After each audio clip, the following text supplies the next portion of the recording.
नमस्कार दोस्तों। यदि आप रैपी पे बैंकिंग एप्लीकेशन यूज करते हैं तो आपके लिए एक बड़ा अपडेट रैपी पे एप्लीकेशन में आया हुआ है। दोस्तों, आपको केवाईसी वेरीफाई करने के लिए यहाँ पे बोला गया है। यदि आप केवाईसी वेरीफाई नहीं करेंगे तो आपकी आईडी ब्लॉक हो जाएगी। यदि आप केवाईसी कर लेते हैं दोस्तों तो ऐसे में आपके पास नए नए फीचर्स भी प्रोवाइड हो जाएंगे, क्योंकि केवाईसी वाले यानी कि जिनका केवाईसी अपडेट हो गया है दोस्तों, उन्हीं में नए फीचर्स अवेलेबल किए जा रहे हैं। जैसे मैं आपको बता दूं दोस्तों कि आप लोग जानते हैं कि रैपी पे का जो मोबाइल बैंकिंग एप्लीकेशन है ऐप, उसमें दोस्तों आपको आईआरसीटीसी का सर्विस देखने को नहीं मिलता है, जबकि वेब पोर्टल में आपको देखने को मिल जाता है। ठीक है, तो अगर आप लोग केवाईसी कर लेंगे दोस्तों तो आपके एप्लीकेशन में आईआरसीटीसी की भी फैसिलिटी आ जाएगी। जैसे आप लोग अपने एप्लीकेशन को ओपन करते हैं दोस्तों, आप लोग देखेंगे तो आपके एप्लीकेशन में इस टाइप का एक अपडेट शो होता है, जहां आपसे कहा जाता है कि अपडेट करें ईमेल आईडी और दुकान का पता। ठीक है, अच्छा, उसके बाद दोस्तों जैसे आप यहाँ नीचे वाले ऑप्शन पे जो दिया गया है क्लिक टू प्रोसीड, इस पे हम जैसे क्लिक करते हैं उसके बाद हमारे सामने यहाँ पे इस टाइप का इंटरफेस ओपन हो जाता है, जहां आपको अपना email ID, work address, postal pin code, उसके बाद सिलेक्ट स्टेट या डिस्ट्रिक्ट, सिटी, ये सब चीजें आपको यहाँ पे फिल करना होता है। ठीक है, उसके बाद आप यहाँ पे दोस्तों सबमिट वाले ऑप्शन पे क्लिक करते हैं। तो जैसे यहाँ पे क्लिक करते हैं दोस्तों, उसके बाद आपके पास इस टाइप का एक पॉपअप ओपन हो जाता है, जहां आपको थैंक यू बोला जाता है। उसके बाद कहा जाता है कि अब अपना ईमेल चेक करें, भेजे गए वेरिफिकेशन लिंक को क्लिक कर अपना ईमेल आईडी वेरीफाई करें। ठीक है, तो दोस्तों इसके बाद आपको चलना होता है अपने ईमेल आईडी पे। जब हम अपने जीमेल पे जाते हैं दोस्तों तो वहां से हमें ये लिंक शो हो जाता है, लेकिन हाँ, एक विशेष नोटिस भी आप लोग देख लीजिए, नहीं तो दिक्कत शायद आपको हो सकती है। यहाँ पे नीचे आप लोग देखेंगे तो बताया जाता है कि लिंक केवल 15 मिनट के लिए ही वैध है। ठीक है, 15 मिनट के अंदर आप लोग यहाँ पे क्रियाकलाप जो है वह कर लीजिए, नहीं तो आपका ये जो लिंक है वो एक्सपायर हो जाएगा। आपको फिर से अपना ईमेल आईडी वगैरह फिल करने की आवश्यकता पड़ेगी। तो मैं आपको ले चलता हूं अपने जीमेल पे, जहां पे ये मैसेज आया हुआ है, वहां से कंप्लीट प्रोसेस आपको दिखाता हूं। क्योंकि दोस्तों ये प्रोसेस थोड़ा से जटिल है, इसलिए आपको सही तरीके से इस कंप्लीट प्रोसीजर को देख लेना चाहिए, नहीं तो कहीं आप गलती कर देंगे तो आपका केवाईसी वेरीफाइड नहीं हो पाएगा।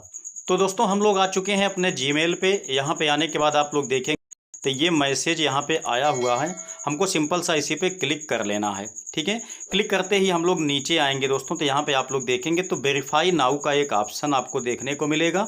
हमको सिंपल सा इसी वेरीफाई वाले ऑप्शन पे क्लिक कर लेना है। उसके बाद थोड़ा सा आपको वेट करना है। ठीक है, हो सकता है रिफ्रेश होने में टाइम लग जाए।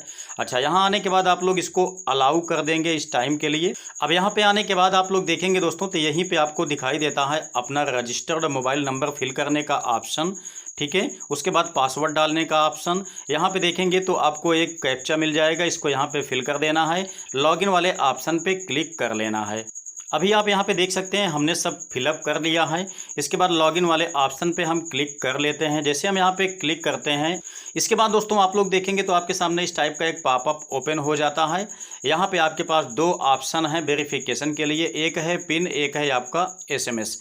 ठीक है, तो आप लोग यहाँ पे अगर आपको अपना पिन याद है तो उसको आप यहाँ पे डाल दीजिए, नहीं तो आप यहाँ इस वाले ऑप्शन पे क्लिक कर लीजिए। इससे क्या होगा कि आपके मोबाइल फ़ोन पे एक ओटीपी भेज दिया जाएगा। आप लोग देख सकते हैं यहाँ पे ओटीपी आ भी गया है।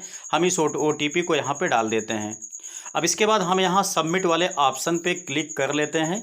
तो हम जैसे यहाँ पे क्लिक करते हैं, आपके सामने ये एक नया इंटरफेस ओपन होके आएगा। ठीक है, यहाँ पे आपको इसको कट कर देना है। कस्टमर केयर का यहाँ पे दिखाई देता है आपको नंबर, इसको हम कट कर देंगे। उसके बाद देखिए दोस्तों, यहीं पे आपको समस्त डिटेल आपकी मिल जाएगी। लेकिन हाँ, यहाँ पे देखिए रजिस्ट्रेशन के लिए आपके पास क्या कहा जाता है, yes bank registration, IRCTC registration, micro ATM device registration. ठीक है, ये सारी चीज़ें आपको यहाँ पे करनी होगी, ये कंप्लीट हो जाएंगी। अभी आप नीचे आएंगे देखेंगे तो यहीं पे आपका डिटेल मिल जाता है, जो भी आपका नंबर संबर जो आपके आईडी में लगा हुआ था वो सारा चीज़ आपको यहाँ पे देखने को मिल जाता है। तो हमको स्क्रॉल करके नीचे चले आना है। नीचे आने के बाद हमको सिर्फ एक सिलेक्शन करना है यहाँ पे, मेल या फीमेल। ठीक है, आपकी आईडी मेल या फीमेल जिनके नाम से बनी होगी उसको यहाँ पे क्लिक कर लेना है। उसके बाद दोस्तों यहाँ पे शॉप का नाम आपको टाइप कर लेना है। इसके बाद नीचे आएंगे, देखेंगे तो यहाँ पे सबमिट का ऑप्शन दिखाई देता है, इस पर हमको क्लिक करना है। जैसे हम यहाँ पे क्लिक करेंगे दोस्तों, आप लोग देखेंगे तो फिर से ये OTP भेज देगा। ठीक है, OTP को हमने यहाँ पे डाल दिया है। इसके बाद हम सबमिट वाले ऑप्शन पे क्लिक कर लेते हैं। तो जैसे हम यहाँ पे क्लिक करते हैं, आगे का प्रोसीजर आपके सामने ओपन हो जाता है। आप लोग देख सकते हैं इस टाइप का इंटरफेस दोस्तों यहाँ पे ओपन होके आता है। ठीक है, यहाँ पे आप लोग देख सकते हैं रजिस्ट्रेशन के लिए साफ साफ यहाँ पे कह दिया गया है कि 2 टाइप से आप यहाँ पे अपना वेरिफिकेशन कंप्लीट कर सकते हैं। पहला है आइरिस स्कैनर के माध्यम से, दूसरा है फिंगर प्रिंट डिवाइस के माध्यम से। ठीक है, आपको आधार नंबर यहाँ पे डालना है दोस्तों। उसके बाद देखिए आपको यहाँ पे एक सिलेक्शन करना है, चाहे आप यहाँ से डिवाइस का कोई सिलेक्शन कर लें, जैसे कि मंत्रा, मार्फो, जो भी आपके पास हो, L0, L1, या आप चाहें तो यहाँ पे आइरिस स्कैनिंग डिवाइस का भी यूज कर सकते हैं।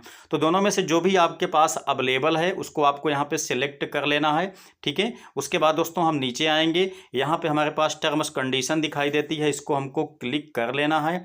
ठीक है, उसके बाद नीचे आपको आना है, यहाँ आप फिंगर सिलेक्ट कर लेना है जो आपको थंब में लगाना है, क्योंकि यहाँ पे फिंगरप्रिंट मशीन के माध्यम से दोस्तों यहाँ पे आपका KYC कंप्लीट किया जाएगा।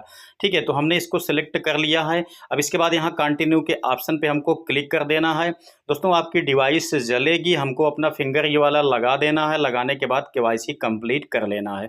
ठीक है, केवल हमको यहाँ पे फिंगर लगाना है, लगाते ही आपकी KYC कंप्लीट हो जाएगी। अब मैं आपको दिखा देता हूँ कि मेरी KYC कंप्लीट हुई या नहीं हुई। इसके लिए हम चलते हैं यहाँ पे।